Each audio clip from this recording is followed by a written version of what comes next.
अस्सलाम वालेकुम guys, welcome to bike man PK. So guys, आज की जो हमारी वीडियो है वो है यामाहा वाइबर 125G के ऊपर। यामाहा वाइबर 125G को परचेज करने के आपको क्या क्या बेनिफिट्स मिल जाएंगे, वाइबर 125G के अंदर क्या क्या बेनिफिट्स अवेलेबल हैं। तो आज हम उन तमाम बेनिफिट्स के बारे में बात करेंगे और एंड में मैं आपको इस बाइक की प्राइस भी बताऊंगा। सिर्फ YBR 125G के बारे में बात होगी, YBR के बारे में हम बात नहीं करेंगे इस वीडियो के अंदर। YBR G बहुत से लोगों को पसंद है, बहुत से लोगों को यामाहा वाइबर पसंद है। तो आज की वीडियो स्पेसिफिकली YBR G वालों के लिए है। तो बिना वेस्ट के वीडियो को स्टार्ट कर लेते हैं। सो गाइस, YBR G को परचेज करने का जो सबसे पहला बेनिफिट आपको मिल जाता है वो है इस बाइक का एलिगेंट डिज़ाइन। बहुत से लोग, या बहुत से ना कहें आप, मोस्टली लोग जो हैं वो YBR G को सिर्फ इसकी लुक्स की वजह से पसंद करते हैं। लुक्स आपके सामने है इस बाइक की। बाइक के अंदर आपको फ्रंट पे गोल हेडलैम्प मिल जाता है। उसके अलावा बाइक का फ्रंट टायर आप देख सकते हैं। फ्रंट टायर और फ्रंट से बाइक की लुक देखकर ऐसा लगता है कि ये बाइक एक टूरिंग बाइक है और टूरिंग के लिए आप इसको यूज़ करना चाहें तो कर सकते हैं। वैसे ये एक टूरिंग बाइक नहीं है, सिर्फ इसको एक टूरिंग की लुक दी गई है और टायर इस बाइक के अंदर अच्छा लगा दिया गया है। तो आपको एक बेनिफिट मिल जाता है कि ऑफ रोड के अंदर आप इस बाइक को लेके जा सकते हैं। लेकिन इसका मतलब ये नहीं है कि ये बाइक एक ऑफ रोड बाइक बन चुका है। आप ऑफ रोड के अंदर इस बाइक को लेके जा सकते हैं। इस टायर के साथ इसका जो बेनिफिट आपको मिल जाता है वो रोड ट्रिप का मिल जाता है। इसके बारे में फर्दर बात करेंगे आगे। नेक्स्ट बेनिफिट की अगर हम बात करें तो वो आपको मिल जाता है इस बाइक के अंदर कंफर्ट। इस बाइक को मैं कहना चाहूँगा कंफर्ट का बादशाह। उसकी रीज़न, उसकी टोटल 3 रीज़न है आपके पास। सबसे पहले रीज़न, इस बाइक का इंजन। इस बाइक के अंदर जो आपको इंजन मिल रहा है ये 4 stroke single cylinder overhead camshaft engine है। और ओवरहेड कैमशाफ्ट, आप सब जानते हैं कि ओवरहेड कैमशाफ्ट जो इंजन होता है ये वाइब्रेशंस को रिड्यूस करता है, लेकिन उसके साथ साथ थोड़ी बहुत ही स्पीड में भी फ़र्क डाल देता है। ओवरहेड कैमशाफ्ट बाइक का इंजन है और उसके साथ साथ बाइक के अंदर बैलेंसर शाफ्ट इंस्टॉल्ड है। अब बैलेंसर शाफ्ट होने का आपको सबसे बड़ा बेनिफिट यही मिल जाता है कि वाइब्रेशंस काफ़ी कंट्रोल्ड होती हैं इस बाइक के अंदर। इस बाइक के ऊपर आप 80 से 90 के ऊपर इजीली क्रूज कर सकते हैं। 90 थोड़ी ज़्यादा स्पीड हो जाएगी, 80 की स्पीड काफ़ी है क्योंकि इंजन इसका छोटा है, 125cc कैटेगरी का इंजन है। तो इसी वजह से आप 80 पर इसके अंदर ठीक क्रूज कर सकते हैं। वैसे अगर आप ज़्यादा बेहतर एवरेज निकालना चाहें तो आप इस पर 60 पे भी इजीली क्रूज कर सकते हैं। ये तो हो गई पहली रीज़न। सेकेंड रीज़न है इस बाइक के शॉक्स। इस बाइक के अंदर फ्रंट पर और बैक पर बहुत ज़बरदस्त शॉक्स लगाए गए हैं। और उसके अलावा आपको जो थर्ड रीज़न इस बाइक के अंदर मिल जाती है वो है इस बाइक की सीट। इस बाइक की जो सीट है वो भी बहुत कंफर्टेबल और सॉफ्ट सीट है। जब ये तीनों चीज़ें आपस में मिल जाती हैं तो बाइक बहुत कंफर्टेबल बन जाता है और इसी वजह से मैं इसको कंफर्ट का बादशाह कह रहा हूँ। इसके बाद आपके पास जो नेक्स्ट बेनिफिट आ जाता है वो है इस बाइक के चीपर पार्ट्स। इस बाइक के अंदर आपको पार्ट्स के कॉस्टली होने का कोई डर नहीं होता। अगर आप होंडा 125 से इस बाइक के ऊपर शिफ्ट करते हैं तो फ़र्क आ जाता है, पार्ट्स की प्राइजेस में फ़र्क है, लेकिन इतना ज़्यादा नहीं है कि लोग बिल्कुल अफोर्ड ही ना कर सकें। जिस तरह अगर आप 70 से सुजुकी GD110S में शिफ्ट करेंगे तो आपको लग पता जाएगा, लेकिन अगर आप CD70 से इस बाइक के ऊपर शिफ्ट करेंगे तो बहुत फ़र्क नहीं आएगा पार्ट्स के अंदर। तो पार्ट्स इसके अफोर्डेबल हैं, चीपर हैं आज के टाइम के हिसाब से, क्योंकि आज के टाइम पे महंगाई बहुत ज़्यादा हो गई है। और उस हिसाब से अगर आप इसके पार्ट्स की कॉस्ट को बाकी मोटरसाइकिल्स के जो पार्ट्स हैं उनकी कॉस्ट से कंपेयर करेंगे तो आपको ये बाइक, इस बाइक के जो पार्ट्स हैं वो चीपर मिलेंगे। इसके बाद आपको जो नेक्स्ट बेनिफिट मिल जाता है वो है इसकी पार्ट्स अवेलेबिलिटी का। बाइक के पार्ट्स इजीली अवेलेबल हैं। जहां बाइक के पार्ट्स आपको सस्ते मिल रहे हैं वहां पर अवेलेबल भी मिल रही हैं। इस बाइक की क्योंकि फैक्ट्री पाकिस्तान के अंदर ही है, प्रोडक्शन पाकिस्तान में ही हो रही है, इसी वजह से आपको बाइक के पार्ट्स की अवेलेबिलिटी का इशू नहीं होता। पार्ट्स अवेलेबल हैं जिस मर्जी शहर में आप चले जाएं। छोटे शहरों में अलबत्ता कहीं ना कहीं इशू हो सकता है, लेकिन वो भी बहुत माइनर सी बात है।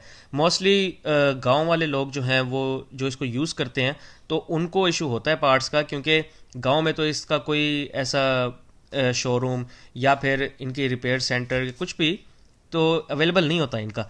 तो उनको फिर शहर में जाना पड़ता है, उनके लिए ज़रा ख्वारी है ये। और सिर्फ इसके अंदर नहीं, वो तमाम बाइक्स के अंदर ही लोगों को ख्वारी होती है। तो इस बाइक के जो पार्ट्स हैं वो आपको इजीली अवेलेबल मिल जाएंगे, उसका इशू कोई भी नहीं है। इसके बाद जो नेक्स्ट बेनिफिट है, जो कि मैं सेकंड नंबर पे बेस्ट बेनिफिट कंसीडर करता हूँ, वो है इस बाइक का फ्यूल एफिशिएंट होना। इस बाइक की अगर हम टैंक की बात करें तो इस बाइक का जो टैंक है वो 13 लीटर्स का टैंक है। 13 लीटर की टैंकी के साथ साथ इस बाइक की जो पेट्रोल एवरेज मिनिमम मिल जाती है वो 35 तक आपको ईजिली मिल जाती है। ये मैं मिनिमम की बात कर रहा हूँ। बहुत से लोग ज़रा शौक हो गए होंगे तो मैं उनको बता दूं कि ये मैं मिनिमम एवरेज की बात कर रहा हूँ। मिनिमम आपको 35 तक इस बाइक से एवरेज मिल जाती है एक स्टॉक बाइक से। अगर आपको इस बाइक से 35 से भी नीचे एवरेज मिल रही है तो इसका मतलब आपको बाइक को चेक करवाना पड़ेगा, आपके बाइक में कोई ना कोई इशू है। अब इस बाइक की पेट्रोल एवरेज मिनिमम तो 35 है, मैक्सिमम की अगर हम बात करें तो मैक्सिमम आप पे डिपेंड करता है आप कितनी अचीव कर सकते हैं। अचीव करने वालों ने 50 तक भी इस बाइक की एवरेज क्लेम की है और अचीव भी की है।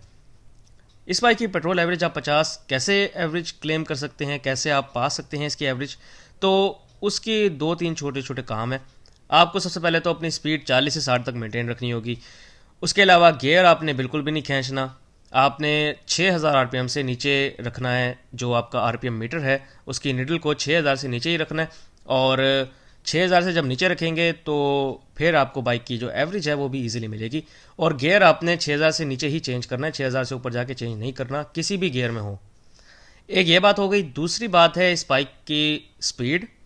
उस हिसाब से आपकी जो स्पीड है वो डेफिनेटली 40 से 60 तक होगी, थोड़ी बढ़ भी सकती है लेकिन आप कोशिश करें कि 40 से 60 तक की स्पीड रखें।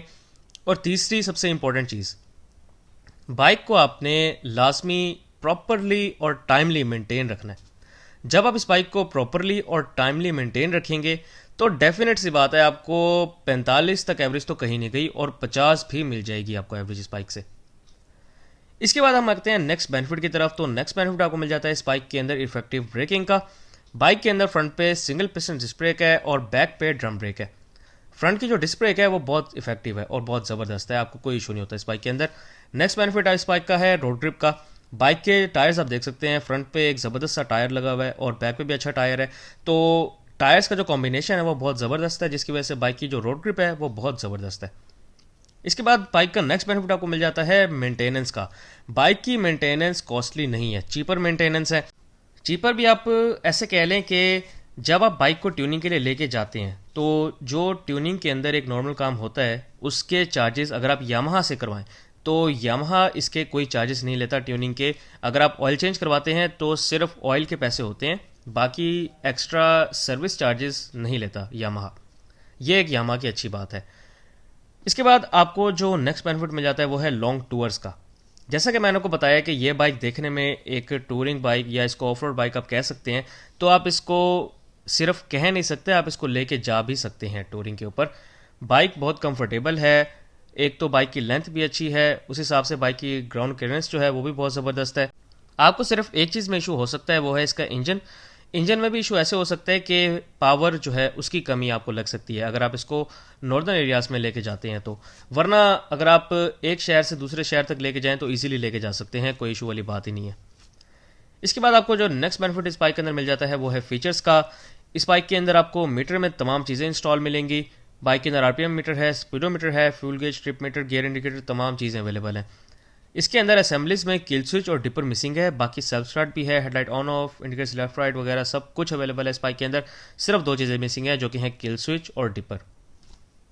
सो गाइस ये थे टोटल बेनिफिट्स। अब हम लास्ट में बात करते हैं प्राइस की। तो यामाहा वाइबर 125G की जो अभी लेटेस्ट प्राइस चल रही है वो है 3,53,000 रुपये, अगर आप इस बाइक को रेड एंड ब्लैक कलर के अंदर लेते हैं तो। अगर आपने इस बाइक को इसका ग्रे कलर आपने इस बाइक का परचेज़ करना है जो कि इसका स्पेशल एडिशन है तो वो आपको मिलेगा 3,56,000 रुपये का। सो गाइस ये थी मेरी आज की वीडियो। उम्मीद आपको वीडियो अच्छी लगी होगी। अगर आपको वीडियो अच्छी लगी हो तो मेरे वीडियो को लाइक करें, इस वीडियो को शेयर करें और मेरे चैनल को बाइक मैन को लाजमी सब्सक्राइब करें। Thank you very much. अल्लाह हाफिज़।